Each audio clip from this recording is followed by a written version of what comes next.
नमस्कार साथियों, स्वागत है आपका एक बार फिर से हमारे YouTube चैनल में। आज की वीडियो में हम देखेंगे Delhi police constable math previous year paper set 3, जो कि दिसंबर 2020 में सेकेंड शिफ्ट में आया हुआ क्वेश्चन, जो कि 2 तारीख को हुआ था। चलिए शुरू करते हैं। क्वेश्चन नंबर 1 कह रहा है, हेनरी एक कंपनी में काम कर रहा है।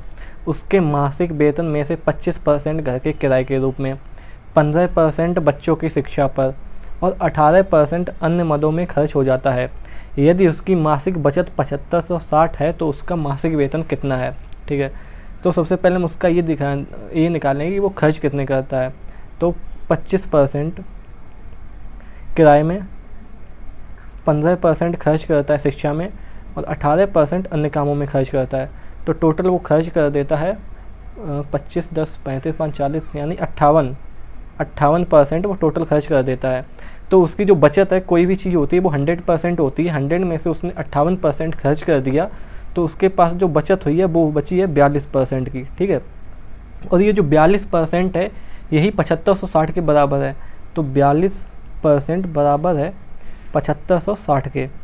तो यहाँ से हम 1% की वैल्यू निकालेंगे तो ये आ जाएगी 7560 अब बट्टे में 42। ठीक है, 7 से काटेंगे, 7 से 6, ठीक है, 7 एकम 7, 7 अट्ठे 0, एक मिनट, 7 एकम 7, उसके बाद 0, 7 अट्ठे 56, 1080 निकल के आया। ठीक है, इसके बाद 6 से काटेंगे तो ये कितने में आ जाएगा, 6 एकम 6, 4 10, 6 अट्ठे 48, 180। तो यहाँ से जो 1% की वैल्यू है वो निकल के आ गई 180, और हमें चाहिए है 100% की वैल्यू, तो ये आ जाएगी आपकी 18,000 रुपये। तो यानी उसकी जो मासिक सैलरी है वो है 18,000 रुपये। अगले सवाल पर आते हैं। कह रहा है, एक दुकानदार अपनी वस्तुओं पर क्रय मूल्य से 32% अधिक मूल्य अंकित करता है। ठीक है, वह 3/5 वस्तुओं को अंकित मूल्य पर तथा 1/5 वस्तुओं को अंकित मूल्य पर 20% की छूट देते हुए और शेष वस्तुओं को अंकित मूल्य पर 40% की छूट देते हुए बेचता है। उसका लाभ या हानि परसेंट कितना है। देखो, सबसे पहले हम मान लेंगे कि उसकी जो टोटल वस्तुएं वो हैं 5 वस्तुएं। ठीक है, माना कि उसकी वस्तुएं हैं 5 और एक वस्तु का जो सीपी है, ये है 100 रुपये। तो 5 वस्तुओं का जो सीपी है ये हो जाएगा 500 रुपये। ठीक है, उसके बाद में कह रहा है वस्तुओं पर 20% अधिक मूल्य अंकित करता है, यानी कि जो एमआरपी है ये हो जाएगा 132 रुपये।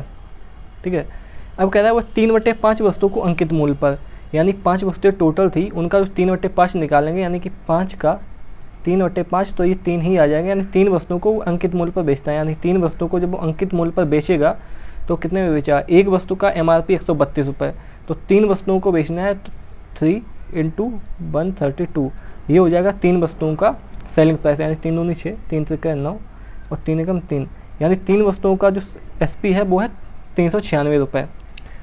कह रहा है पर 1/5 वस्तुओं को अंकित मूल्य पर 20% की छूट देते हुए बेचता है। अगले सवाल, अगले पेज पर आते हैं। 1/5 यानी 5 का 1/5 निकालें तो 1 आएगा। एक वस्तु को बेचता है 132, यानी अंकित मूल्य पर 20% की छूट। 20% होता है आपका 1/5, यानी वो 4/5 में एक वस्तु को बेचता है, 1/5 को। तो कितना आ जाएगा, 4 दूनी 8, 4 3 12 की 2, हाथ से लगा 1, 4 एकम 4, 1 5, 528/5, 5 से काटेंगे, 5 एकम 5, 0। ठीक है, ये कितना आएगा, 5 × 25, 26, 28, 5 छक्का 23, यानी 105.6 आ गया। ठीक है, अब क्या कह रहे हैं आगे, शेष वस्तुओं को अंकित मूल्य पर 40% की छूट। 3 वस्तुएं यहाँ पर बेच दी, 1 यहाँ पर बेच दी। ठीक है, 3 1 4, बची कितनी, 1 वस्तु। अब एक वस्तु को वो अंकित मूल्य पर 40% की छूट देता है, यानी कि 40% होता है 2/5। 5 की कोई चीज़ है, 2 में छूट, तो वो 3/5 में उसने बेची, तो ये कितना आ जाए, 3 दूनी 6, 3 त्रिके 9 और 3 एकम 3, 396/5 काटेंगे, 5 7 35, 35 4 39, 5 40, 5 नेम 45, 5 दूनी 79.2। ठीक है, अब उसका टोटल हम सीपी निकालेंगे, तो उसका टोटल सीपी है, टोटल सीपी ये आ जाएगा, 3 वस्तुओं का सीपी था 396 रुपये, 396, एक वस्तु 105 पॉइंट में 6 और 79 पॉइंट में 2, इनको जोड़ लेंगे तो ये आ जाएगा 8 पॉइंट, ठीक है। ये कितना आएगा 79 है, 9 6 15 5 20 की 0, हासिल लगा 2, 9 और 7 16 17 18 की 8, हासिल लगा 1, 3 1 4 1 5, यानी उसका जो टोटल एसपी है, सॉरी यहाँ पे टोटल एसपी ये आ जाएगा 580.8, ठीक है। तो देख लेते हैं उसका जो एसपी है ये आ गया 580 पॉइंट में 8 रुपये, उसका जो सीपी था वो था 500 रुपये। तो यहाँ से उसको लाभ हो रहा है, कितने का लाभ हो रहा है, 80 पॉइंट में 8 रुपये का लाभ 500 के ऊपर। तो 100 पर कितना, 0 से 0, 5 से काटेंगे, 5 एकम 5, 3 8, 5 छक्का 30 पॉइंट, 5 एकम 5, 5 छक्का 30, यानी 16.16% का उसको लाभ हो रहा है, यानी 16.16% का लाभ। अगले सवाल पर आते हैं। एक परीक्षा में छात्रों के एक समूह के अंकों का औसत 64 है। यदि 20% छात्रों के अंकों का औसत 91 और 25% छात्रों के अंकों का औसत 31 रहा हो तो शेष छात्रों के अंकों का औसत दशमलव के 1 अंक तक शुद्ध क्या होगा। ठीक है, सबसे पहले हम ये देखेंगे कि छात्रों के समूह में कितने छात्र हैं। ठीक है, मान देखो 20% की वैल्यू होती है 1/5, 20% बराबर होता है 1/5 और 25% ये होता है 1/4।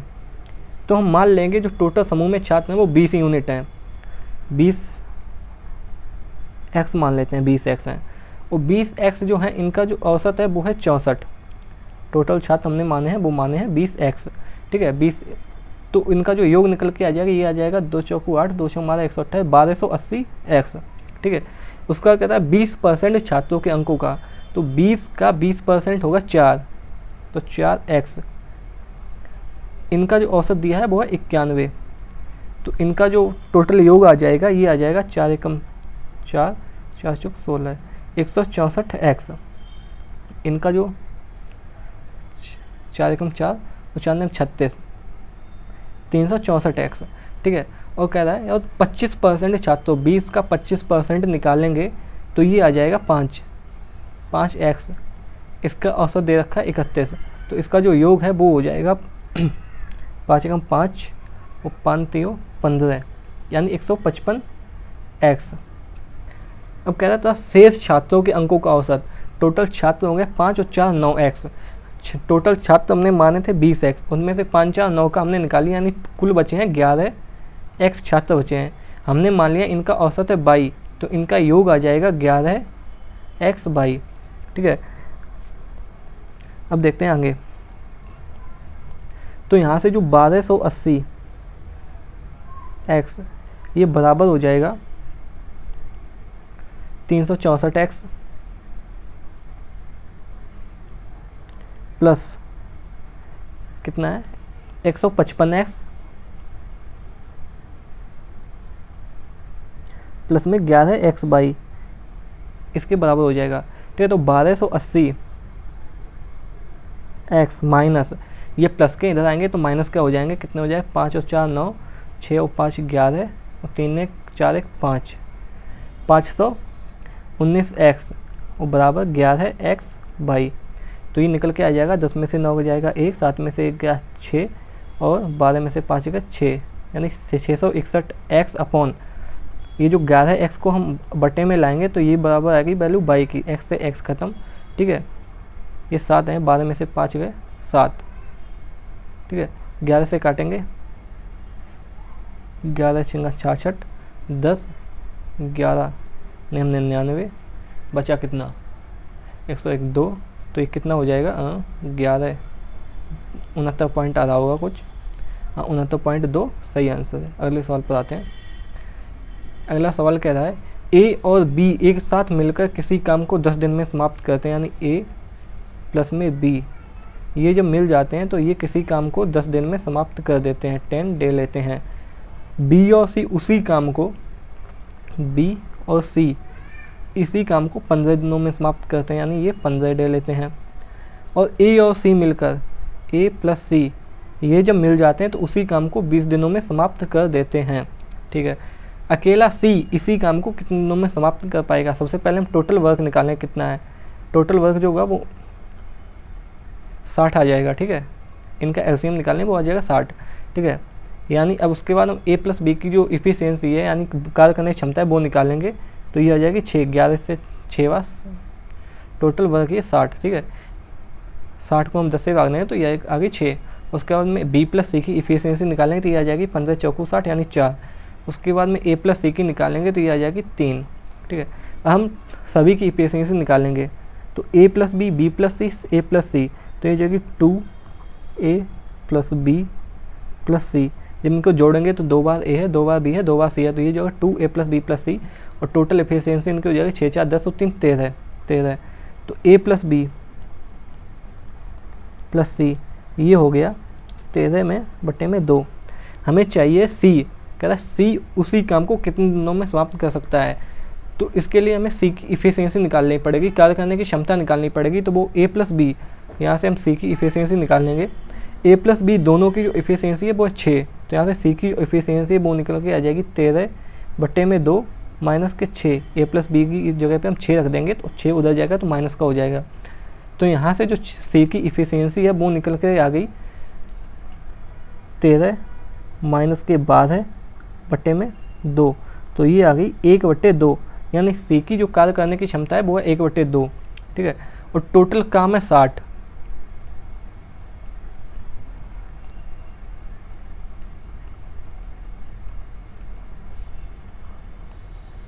इसको हटा देते हैं।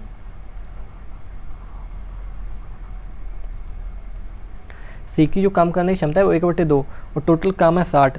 तो टोटल जो डे आ जाएंगे वो आ जाएगा टोटल वर्क बटे में इफिशियंसी। ठीक है, 60 काम है, 1/2 से करता है, 2 ऊपर जाएंगे तो बराबर आ जाएगा 120 डे।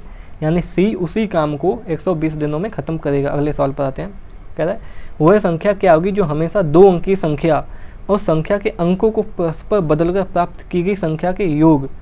2 अंकों की संख्या हम कोई मान लेते हैं, हम 12 मान लेते हैं। ठीक है, 2 अंकों की संख्या ये हो गई और संख्या के अंकों को बदलकर यानी 2 इधर 1 इधर बदलकर प्राप्त की गई संख्या यानी 21 आई, उसके योग यानी 2 1 3 2 1 3 योग का गुणनखंडो।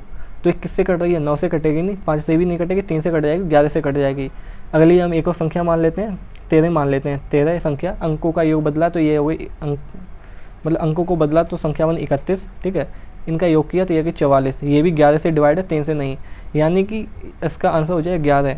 याद रखना जब भी कोई संख्या दी हो आपको और उसी संख्या के अंकों का योग बदल दिया जा रहा हो। ठीक है, कोई संख्या x बाई और इसी संख्या के अंकों का योग बदल दिया यानी बाई x हो गया, इनका योग आपको दे दिया गया। तो इनका जो योग जो भी हो तो ये जो योग डिवाइड होगा ये सदैव 11 से डिवाइड होगा। ठीक है, इनका जो योग होगा वो सदैव 11 से डिवाइड होगा। ठीक है, अगले सवाल पर आते हैं। एक ऋण का भुगतान 5808 की 2 समान वार्षिक किस्तों में किया जाता है। ठीक है, यदि चक्रवृद्धि ब्याज की दर हो, ब्याज CI दे है और 5808 की 2 समान वार्षिक किस्तें हैं जिसकी गणना वार्षिक तौर पर होती है 10% वार्षिक है। 10% तो ये हो जाएगा 1/10, 10% वार्षिक है। तो ऋण की कुल राशि कितनी है? ठीक है, चलिए देखते हैं। देखो 10 कोई भी मूलधन था, एक की उस पर किस्त गई। ठीक है ना, कोई भी 10 मूलधन था, एक की उस पर किस्त गई तो ये हो गया 11, पहले साल का ये हो गया। उसके बाद में ये धन हुआ 100। ठीक है, और 11 से 121 ये दूसरी साल के लिए कोई धन 100 था उस पर 121 है, यानी कि पहले साल में उसने जब 10 ब्याज था 11 उसको दिया है तो उसमें 1 रुपये की उसने किस्त चुकाई है और दूसरे साल में उसने 21 रुपये की किस्त चुकाई है। कह रहा है कि 2 समान वार्षिक यानी ये जो किस्त है ये वार्षिक है, यानी इसको हम बराबर करेंगे तो 11 का गुणा इधर करेंगे, 11 का इधर करेंगे तो ये आ जाएगा 110 121 100 और 121। कह रहा है कि 2 समान वार्षिक किस्तें यानी 121 की जो वैल्यू है ये है बराबर है 5808 के। तो यहाँ से हम 1 की वैल्यू निकालेंगे तो ये आ जाएगी, यहाँ से जब 1 की वैल्यू निकालेंगे तो ये हो जाएगी 48। ठीक है, यहाँ से हम 1 की वैल्यू निकालेंगे तो ये हो जाएगी 48। पूछ के आ रहा है तो ऋण की कुल राशि कितनी है? 210। कुल राशि जो है वो है आपकी 210। यहाँ से 210 मल्टीप्लाई 48 तो ये आ जाएगा आपका 10 0 80। मल्टीप्लाई करेंगे 210 को हम लिख लेंगे 200 प्लस में 10, इसका मल्टीप्लाई करना है हमें 48 से। तो यहाँ से 2 8 16, ठीक है, और 2 चौको 8 1 9 00, और 10 का मल्टीप्लाई करेंगे तो ये आ जाएगा 480 0 8 8 4 12 9 1 10, कितना है 10 0 80। कहीं पे गलत हो रहा है क्या, एक बार फिर से देख लेते हैं। 2 8 16,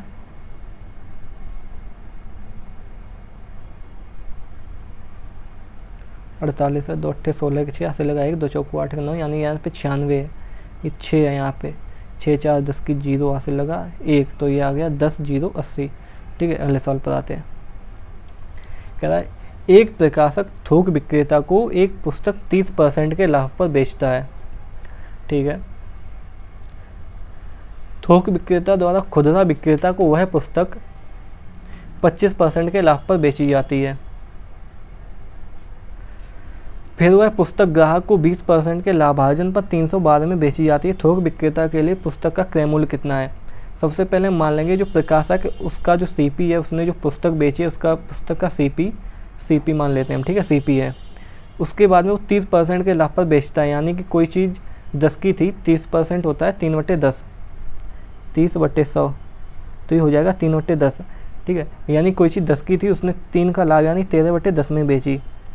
ये थोक विक्रेता को उसने बेची, यानी ये थोक, इसका जो सेलिंग प्राइस है ये थोक विक्रेता का क्रय यानी कॉस्ट प्राइस है।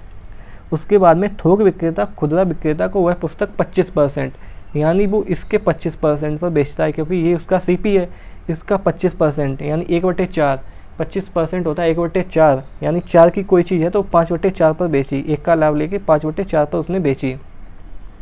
उसके बाद में फिर वह पुस्तक ग्राहक को 20% के लाभार्जन पर, यानी इसका जो 20% है, 20% होता है 1/5, 5 की कोई चीज़ थी, 1 का लाभ हुआ, यानी वो चीज़ बिची है 6 में, तो 6/5 में वो बिची। इसकी जो वैल्यू है ये दी गई है 312 रुपये में। ठीक है, देख लेते हैं, 5 से 5 ख़त्म, 13 से काटेंगे, 13 कम 13, 13 26, 5 13 चौको 24,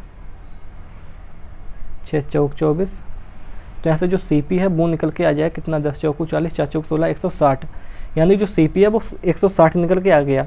यानी प्रकाशक ने जो पुस्तक खरीदी थी वो 160 की खरीदी थी, और उसने जो बेची है वो 30% के लाभ पर बेची, यानी 13/10 में उसने बेची है, क्योंकि इसका जो एसपी है वही थोक विक्रेता का सीपी है। ये तो पूछा कि थोक विक्रेता का क्रय मूल्य, यानी इसने जितने में बेची है, थोक विक्रेता ने उतने पे खरीदी है, और इसने बेची कितने पर है, 30% का लाभ लेके 30% लाभ निकाले, तो ये आ जाएगा 13 78 की 8 हासिल लगा था, 13 कम 13 और 7 20, यानी 208 रुपये। इसने 208 में बेची है, उसने 208 में खरीदी है, यानी थोक विक्रेता के लिए जो पुस्तक का क्रय मूल्य है वो है 208 रुपये। अगले सवाल पर आते हैं। क्वेश्चन 8 ये कह रहा है 60 को ए, बी और सी के बीच इस प्रकार बांटा जाता है कि यदि ए के हिस्से में से 15, बी के हिस्से में से 20 और सी के हिस्से में से 25 कम कर दें तो उनके हिस्से का अनुपात 5:7:8 हो जाता है। सी की मूल हिस्सेदारी कितनी थी? ठीक है, चलिए देख लेते हैं। ए प्लस बी प्लस सी, पहले इनकी जो टोटल वैल्यू थी ये थी 160 रुपये। ठीक है, उसके बाद में ए के हिस्से में से 15 रुपये, इसमें से 15 रुपये खर्च मतलब कम कर दिए गए, बी के में से 20 रुपये कम कर दिए गए, और सी के हिस्से में से 25 रुपये कम कर दिए गए। यानी जो ओवरऑल है वो कितने कम किए गए, 20 और 20 40 5 45 और 10 55 और 5 60, यानी टोटल जो रुपए कम किए गए हैं तीनों के में से वो 60 रुपये कम किए गए, यानी इसमें से 60 रुपये कम कर दिए गए जो पहले दिया गया था, तो ये आ गया 6000 रुपये।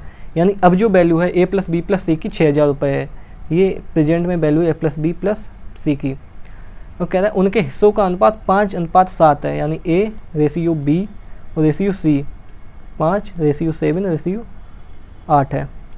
ये रेशियो तब है जब उनके हिस्से में से ये कम कर दी, यानी 15 रुपये इसके में से, 20 इसके में से और सी के में से 25 रुपये जब कम कर दिए तब इनका रेशियो ये बचता है। यानी इनका जो टोटल है वो हो जाएगा कितना, 7 5 12 8 20, यानी इनका जो 20 है, और ये जो 20 की वैल्यू दे रखी है, ये दे रखी है 6000 के बराबर। तो यहाँ से जो एक की वैल्यू है वो निकल के आ जाएगी 3000, एक की वैल्यू निकल के आ गई 3। कह रहा है सी की मूल हिस्सेदारी कितनी थी। सी की मूल हिस्सेदारी थी, अभी सी की हिस्सेदारी कितनी है, 8 यूनिट। एक यूनिट का मान है 3000, तो 8 यूनिट का मान हो जाएगा 2400, सॉरी 8 या 24, हाँ 24,000। उसके बाद में ये सी की मूल हिस्सेदारी नहीं थी, सी की मूल हिस्सेदारी थी 25, उसमें और ऐड कर देंगे तो ये आ जाएगा, ये 3000 नहीं, यहाँ पे वैल्यू आएगी 300, क्योंकि 0 से 0 कैंसिल होगा, 300 वैल्यू आएगी। और जो सी की अब वैल्यू आएगी करंट में वो आएगी 2400। ये सी की करंट में वैल्यू है, जब उसके में से 25 रुपये कम कर दिए गए तो सी की जो मूल यानी वास्तविक जो वैल्यू थी वो थी 2400। इसमें जब 25 और ऐड कर देंगे यानी 2425 रुपये सी की मूल हिस्सेदारी थी। इसी तरह अगर हमें से बी की पूछता तो बी की कितनी हो जाएगी, 7 या 21, 2100, और 2100 अब है जब उसमें से 20 कम किया गया तो बी की हो जाएगी 2120, ये हो जाएगी बी की मूल हिस्सेदारी। अगर ए की पूछता तो ए की हो जाती 1500, ये अब है जब उसके में से 15 रुपये कम किए तो ये 1515 रुपये ये ए की मूल हिस्सेदारी हो जाती है। ठीक है, ऑप्शन बी। अगले सवाल पर आते हैं। क्वेश्चन 9, एक गाय 20.5 मीटर लंबी भुजा वाले एक वर्गाकार घास के मैदान के एक कोने में खूंटे से बंधी है। ठीक है, ये कोई मैदान है वर्गाकार, इसमें एक गाय बंधी है। रस्सी की लंबाई, ये इसकी जो भुजा है वो दी गई है 20.5 मीटर। रस्सी की लंबाई 10, ये यहाँ पे किसी कोने में हमने गाय बांधी जिसकी रस्सी की लंबाई है 10.8। ठीक है, घास के मैदान के उस भाग का क्षेत्रफल मीटर स्क्वायर में कितना होगा जिसमें गाय नहीं चर सकती। पाई का मान 22/7 प्रयोग करें। ठीक है, गाय यहाँ पर बंधी है, ये उसकी रस्सी की वैल्यू है, तो वो इसके वृत्ताकार चर सकेगी, यानी यहाँ से लेकर के इतना भाग जो है वो गाय चर सकेगी, और वो कितना भाग नहीं चर पाएगी।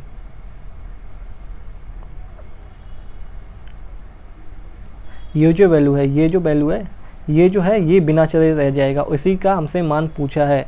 इसका मान निकालने के लिए अगर हम पूरे के क्षेत्रफल में से, पूरे वर्ग के क्षेत्रफल में से अगर हम इतने का क्षेत्रफल घटा दें तो फिर हमें इसकी वैल्यू निकल के आ जाएगी। ठीक है, चलो इसको अगले पेज में देखते हैं।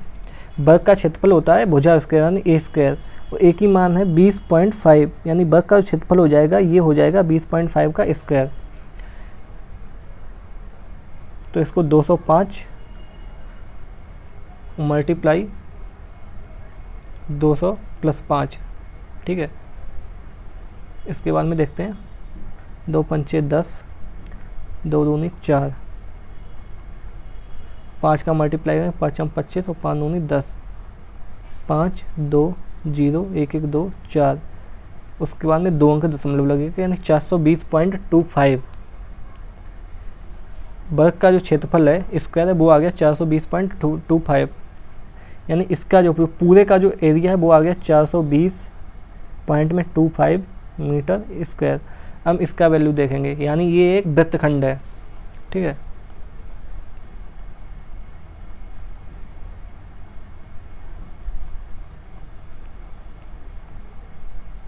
इसको हम देखेंगे, ये कोई वृत्त है। ठीक है, इधर बना लेते हैं, 1 मिनट।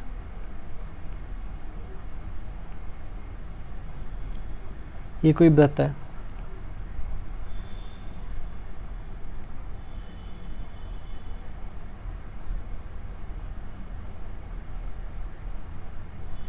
ये इसके 4 टुकड़े हो गए। उसी में से एक टुकड़ा वो दिया गया है, यानी ये जो टुकड़ा है ये वाला वो दिया गया है जिसमें घास चल रही है, यानी ये एक वृत्तखंड का टुकड़ा है। ये जो टुकड़ा दिया है वृत्तखंड का टुकड़ा है, और वृत्तखंड का एक टुकड़े का क्षेत्रफल होता है, पूरे वृत्त का क्षेत्रफल होता है कितना होता है, πr²। वृत्त का जो क्षेत्रफल होता है वो होता है πr²। ये होता है वृत्त का क्षेत्रफल, ठीक है। और उसके बाद में हमें एक टुकड़े का क्या चाहिए, यानी वृत्तखंड का क्षेत्रफल चाहिए, तो ये हो जाएगा बट्टे में 4, तो ये एक वृत्तखंड का क्षेत्रफल आ जाएगा, यानी पाई आर स्क्वायर बाई 4 ये एक वृत्तखंड का क्षेत्रफल होता है। तो देखते हैं कितना निकल के आ जाएगा। पाई की मान है 22/7, आर की वैल्यू है 10.5 इंटू 10.5 1/4, 7 से काटेंगे, 7 एकम 7 3 7 अपना 35, यानी तो ये कितना निकल के आ जाएगा 1.5 का इसमें 22 में मल्टीप्लाई करेंगे तो ये हो जाएगा 15 दूनी 30, 15 दूनी 30 और 3 33, ठीक है, इंटू 10.5। चलिए गुणा कर लेते हैं हम, इसको लिख लेते हैं 100 + 5 मल्टीप्लाई, ठीक है, 33 से करेंगे तो ये हो जाएगा 100 का करेंगे तो ये हो जाएगा 3300, और 5 का इसमें करेंगे 5 3 15 और 5 3 15 16 165, तो ये निकल के आ जाएगा 5 6 3 1 4 और 3, कितना निकल गया। उसके बाद में एक अंक दशमलव यानी 346.5 और 1/4, तो ये आ गया 4 8 32 33 34 4 6 24 25 26 2 4 6 24 1 25, यानी 86.62 निकल के आ गया। यानी जो वृत्तखंड का क्षेत्रफल है इसका जो क्षेत्रफल है ये निकल के आ गया 86.62 मीटर स्क्वायर। हमें चाहिए इतने का क्षेत्रफल, और इतने का क्षेत्रफल निकालने के लिए हम क्या करेंगे 420 टोटल में से हम घटा देंगे 86.62 को, तो ये आ जाएगा 5 में से 2 गए 3, ठीक है, 12 में से 6 गए 12 में से 6 गए 6, यहाँ पे बचा 9, 9 में से 6 गए 3, यहाँ पे बचा 1, 11 में से 8 गए 3, यहाँ पे बचा 3, यानी कि ये आ गया 333.63 333.62, 5 को हटाएंगे तो ये 1 जुड़ जाएगा, ठीक है, 333.63 ऑप्शन 1। अगले सवाल पर आते हैं। क्वेश्चन 10 ये कह रहा है एक 3 मीटर और 50 सेंटीमीटर लंबी और 4 मीटर ऊंची दीवार पर समान आकार की वर्गाकार टाइल्स को लगाया जाना है। पूरी दीवार को ढकने के लिए संभावित रूप से अधिकतम कितनी टाइल्स की आवश्यकता होगी। पहले हम सभी को सेंटीमीटर में बदलेंगे, इसको भी सेंटीमीटर में बदलेंगे, इसको भी सेंटीमीटर में बदलेंगे। 1 मीटर में होता है 100 सेंटीमीटर, तो 300 सेंटीमीटर ये और 50 सेंटीमीटर ये टोटल आ गया 350 सेंटीमीटर। इसको बदलेंगे तो ये आ जाएगा 400 सेंटीमीटर। हमें ये निकालनी है कि जो टाइल्स है उसकी लंबाई चौड़ाई कितनी है, तो इनका जो HCF होगा वही टाइल्स की लंबाई या चौड़ाई होगी। इनका HCF आएगा, इनका जो अंतर है यानी 50, तो इनका जो HCF है वो 50 आ गया। यही टाइल्स की भुजा है, जो आपकी वर्गाकार टाइल्स है उसकी एक भुजा की लंबाई है 50।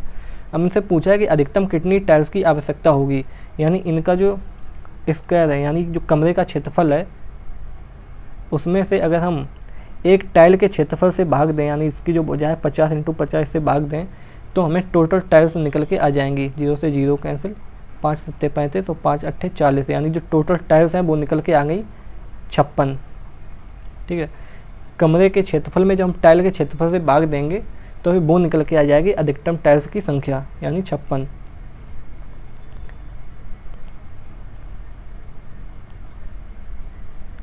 इसका हम फार्मूला भी लिख लेते हैं, 1 मिनट।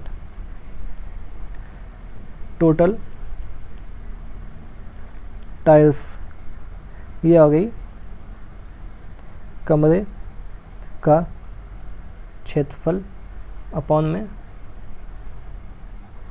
एक टाइल का क्षेत्रफल, और जो टाइल की भुजा है वो निकल के आ जाएगी, इसका जो HCF है वही टाइल की भुजा होगी, ठीक है। अगले सवाल पर आते हैं। कह रहा है एक व्यक्ति एक निश्चित दूरी किसी चाल से तय की, यदि वह चाल में 6 किलोमीटर पर आवर की यानी 6 किलोमीटर प्रति घंटे की तेज़ी लाता तो उसे 30 मिनट कम समय लगता। यदि वह चाल को 4 किलोमीटर प्रति घंटे धीमा करता तो उसे 30 मिनट अधिक समय लगता। उसकी वास्तविक चाल क्या है। हमने मान ली उसकी जो वास्तविक चाल है वो है स्पीड, हमने मान ली उसकी है x, ठीक है। डिस्टेंस हमने उसकी डिस्टेंस मानी है x, ठीक है, और स्पीड मान ली है हमने बाई ओवर, और स्पीड मान ली है x, ठीक है। तो उसका जो टाइम है, समय बराबर दूरी बटे चाल,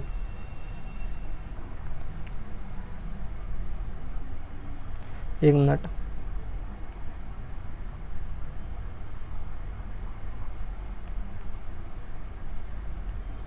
उसकी जो स्पीड है वो हम मान रहे हैं x, उसको जो समय लग रहा है यानी t उसको लग रहा है बाई आवर। तो यहाँ से हम उसकी दूरी निकालेंगे, तो दूरी हो जाएगी x और बाई, ठीक है। ये उसकी टोटल दूरी है। अब कह रहा है फर्स्ट केस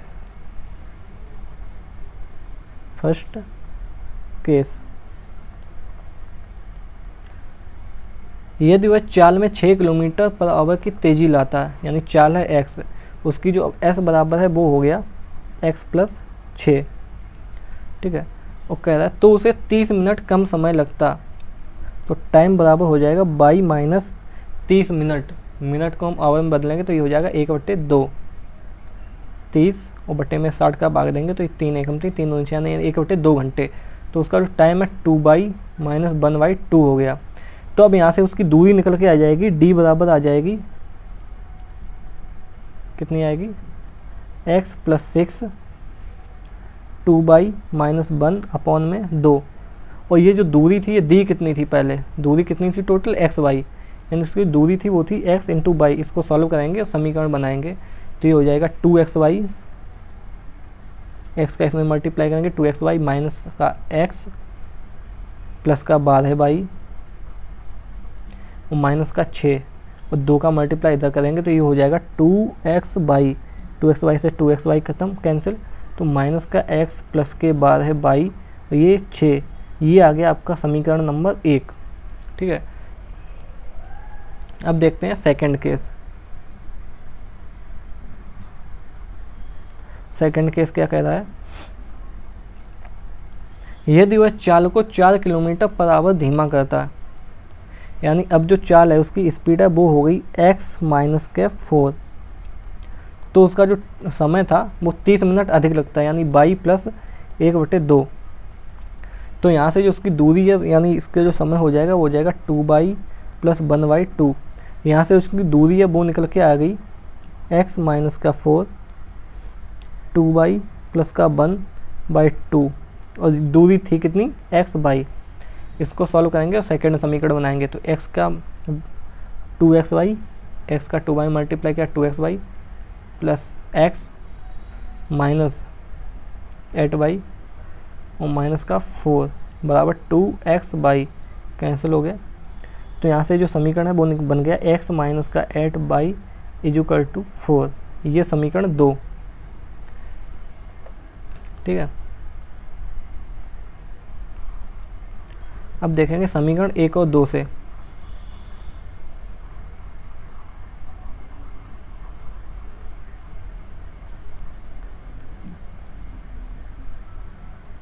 समीकरण 1 प्लस 2 से, 1 कितना था माइनस का x प्लस 12 बाई,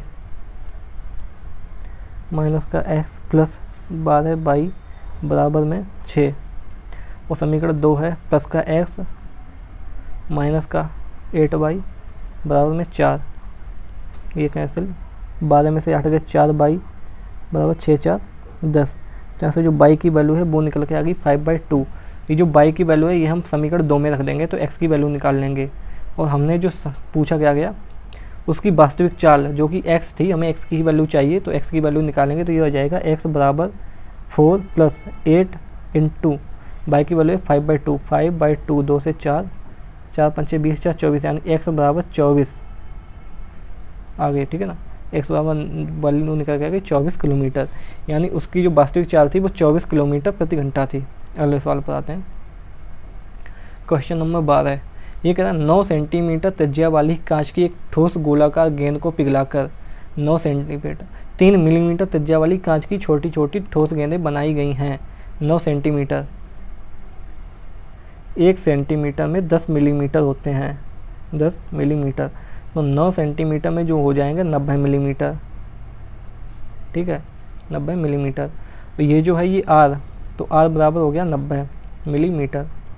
ये जो बड़ा कांच की जो बड़ी गेंद है उसकी जो आर है वो इतनी है। 3 मिलीमीटर त्रिज्या वाली कांच की छोटी छोटी गेंदें बनाई गई हैं, यानी दोनों का जो आयतन है वो तो समान रहेगा। पूछा बनी हुई छोटी गेंदों की संख्या कितनी होगी, ठीक है। अगर हम बड़ी गेंद के आयतन से छोटी गेंदों के जो आयतन है उसको घटा दें तो हमें गेंदों की संख्या मिल जाएगी, ठीक है। तो बड़ी गेंद का आयतन यानी गोले का जो आयतन होता है वो होता है 4/3 पाई आर क्यू। ये तो हो गया बड़ी गेंद का आयतन।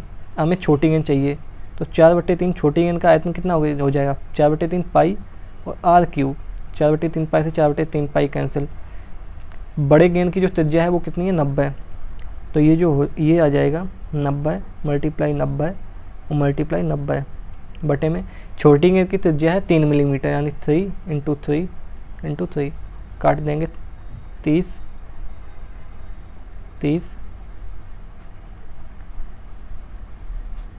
तो यहाँ से जो टोटल गेंदें निकल के आ गई वो आ गई 27,000।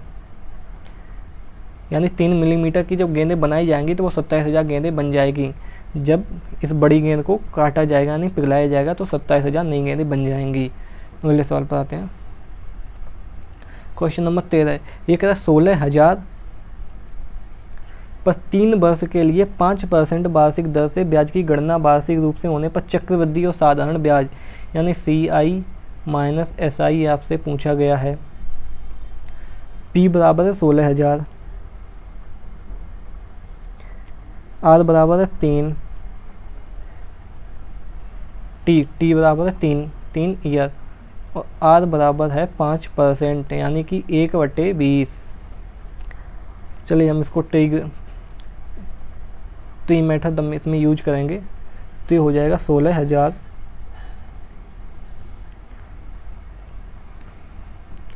पहले साल में जो इसको ब्याज लगेगा 1/20। अगले पेज पर करते हैं। 16,000 पहले साल इसमें ब्याज लगा 1/20, तो फिर कितना निकल के आ जाएगा 800। ये दूसरे साल और ये तीसरे साल, ठीक है। ये आपका SI आ गया, यानी तीनों सालों का जो SI है वो आ गया 800 800 800 यानी कि 2400 रुपये आपका SI आ गया।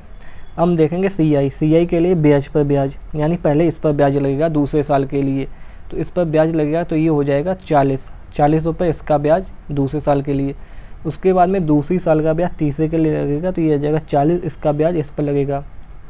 उसके बाद में इस ब्याज पे भी 1/20 का ब्याज लगेगा तो ये हो जाएगा 2।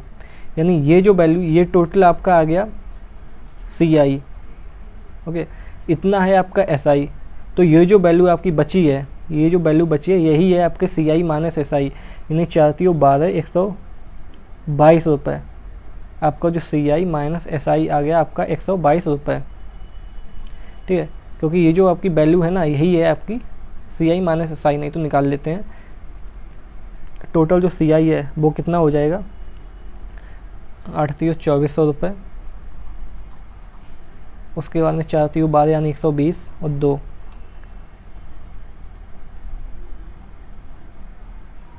यानी CI आपका आ गया 2522 रुपये निकल के, ठीक है। और SI था 2400, तो CI माइनस SI हो जाएगा 2522 में से 2400 कम करेंगे तो ये हो जाएगा 122 रुपये।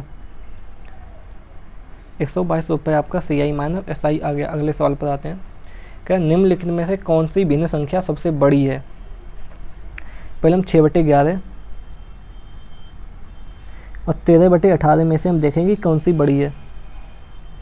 जब हमें भिन्न को बड़ा देखना होता है तो हम त्रियक गुणा करते हैं, क्रॉस मल्टीप्लाई करते हैं, इसका इसमें मल्टीप्लाई, इसका इसमें मल्टीप्लाई। तो इसका जो इसमें मल्टीप्लाई करेंगे तो ये आ जाएगा, कितना आएगा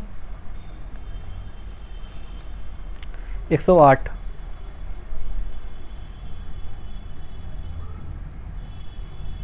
ये आ गया 108। अब 11 का 13 में करेंगे तो ये आ जाएगा 13 एकम 13 और 13 एकम 13 14 यानी 143। यानी ये वाले जो मल्टीप्लाई ये बड़ा है 108 से, ये बड़ा है तो ये वाली भिन्न भी बड़ी हो जाएगी, ठीक है। तो इन दोनों में से भिन्न जो बड़ी है वो 13/18। अब 13/18 और 15/22 में से हम देखेंगे कौन सी भिन्न बड़ी है। तो ये तो भिन्न कट गई 6/11, इनमें से देखेंगे वही तरीका क्रॉस मल्टीप्लाई इसका इसमें, मल्टीप्लाई इसका इसमें, 13 दूनी 26, 13 दूनी 26 और 28 यानी 286।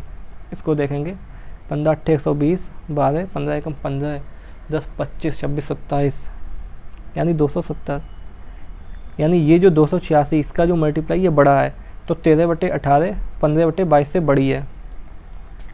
13/18 बड़ी है 15/22 से, तो इसका भी काम ख़त्म। अब हमारे पास में ये बची हैं, हम देखेंगे 13/18 और 19/36, इनमें से कौन सी भिन्न बड़ी है, क्रॉस मल्टीप्लाई करेंगे तो ये आ जाएगा आपका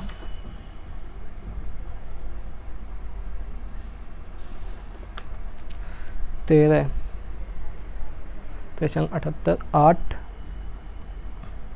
ठीक है, 13 39 और 7 40 46 468। इसका मल्टीप्लाई करेंगे तो ये आ जाएगा 18 9 162 2 16 18 एकम 18 और 10 28 342। ये निकल के आएगा 342 यानी 468 बड़ा है 342 से, तो इसीलिए 13/18 भिन्न बड़ी हो जाएगी 19/36 से। तो इसका भी काम ख़त्म। अब हमें देखना है इन दोनों में से, एक तो 13/18 में से और 25/33 से। एक भिन्न हमारे पास अब बची है 13/18 और दूसरी बची है 25/33। वही तरीका क्रॉस मल्टीप्लाई, 13 39 9 3 13 39 और 3 42 429, ये निकल गया है 429। इसको देख लेंगे 25 8 200 की 0 80 लगा 20 25 एकम 25 35 45 यानी ये निकल के आ गया 450, यानी कि 450 बड़ा है 429 से, तो इसीलिए ये वाली भिन्न बड़ी हो जाएगी। यानी टोटल जो तीन समय भिन्न बड़ी होगी वो होगी 25/33, सभी में भिन्न बड़ी होगी 25/33, ये भी खत्म, तो 25/33 भिन्न बड़ी है। ठीक है, अगले सवाल पर आते हैं। आज का आखिरी सवाल है, एक मशीन के मूल्य में प्रति वर्ष 25% की दर से मूल्य ह्रास होता है। ठीक है, यदि दूसरे वर्ष और तीसरे वर्ष के अंत में इसके मूल्य के बीच में 24,000 का अंतर हो, यानी दूसरे वर्ष में तीसरे वर्ष के मूल्य में जो अंतर है वो 24,000 दिया है, तो पहले वर्ष के अंत में मशीन का मूल्य कितना है। हमने मान लिया कि 25%, यानी पहले वर्ष में मशीन का मूल्य है 4 रुपये। ठीक है, 1/4 यानी इसका 25%, यानी 1/4 का 25% होता है 1। 4 में से 1 का मूल्य ह्रास हो गया, तो पहले वर्ष में जो मशीन की वैल्यू थी 4, वो दूसरे साल में होगी 3। अब दूसरे साल के अंत में इसका 25% जाएगा, यानी 3/4। इसकी जो वैल्यू बची वो 3/4 बची है तीसरे साल में, और तीसरे साल के अंत में इसमें से भी 25% मूल्य ह्रास हो जाएगा, यानी 1/4 मूल्य ह्रास होगा, तो ये 3/16 है। यानी पहले वर्ष दूसरे वर्ष के अंत में मशीन की वैल्यू बची 3/4 और तीसरे वर्ष के अंत में मशीन की वैल्यू बची है 3/16। तो इनका जो अंतर है वो कितना हो गया, 16, 3/4 और 3/16।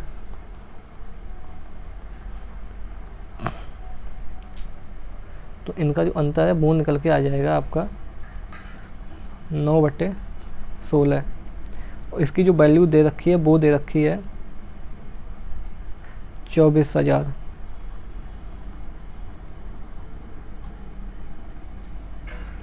तीन से का 9 यानी 8। ठीक है, तो मशीन की जो टोटल यानी एक यूनिट की वैल्यू आ जाएगी 8,016/3। ये एक यूनिट की वैल्यू है। पूछा क्या है, पहले वर्ष के अंत में मशीन का मूल्य, पहले वर्ष के अंत में मशीन का मूल्य था 3 यूनिट, मतलब हमें 3 यूनिट का मान चाहिए, तो मल्टीप्लाई 3 से 3 कैंसिल, 16 8 128